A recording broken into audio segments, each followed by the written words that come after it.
بسم اللہ الرحمن الرحیم۔ السلام علیکم۔ ایسے ہی سچے واقعات سننے کے لیے ہمارے چینل کو سبسکرائب ضرور کریں۔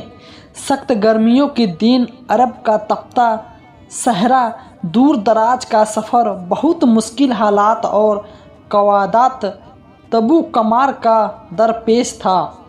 اس مشکل حالت میں بھی مسلمان اپنے محبوب نبی صلی اللہ علیہ وسلم کے اعلان جہاد کی دعوت پر لبیک کہتے ہوئے ایک دوسرے سے بڑھ چڑھ کر طاقتوں تھا اور اثار و نفرت کا مظاہرہ کر رہے تھے۔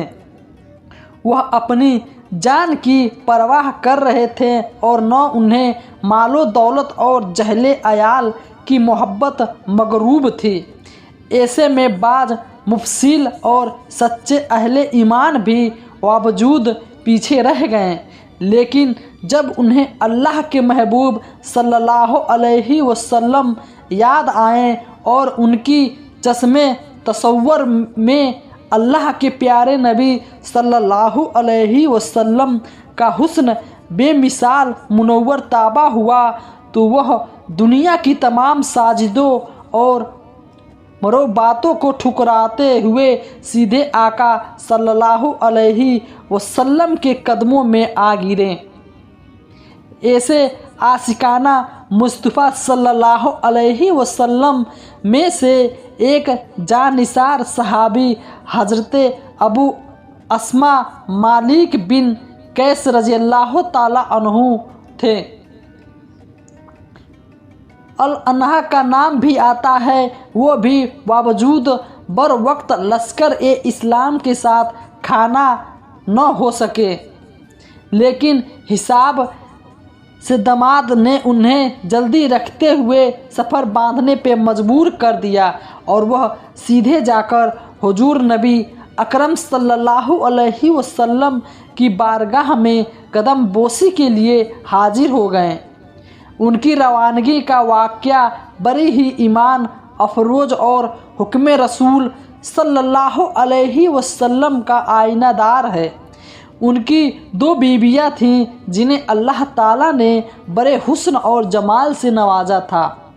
غزوہ بدر کے موقع پر عرب شدید قہر کی جد میں تھا اور اوپر سے سورج بھی آگ برسا رہا تھا۔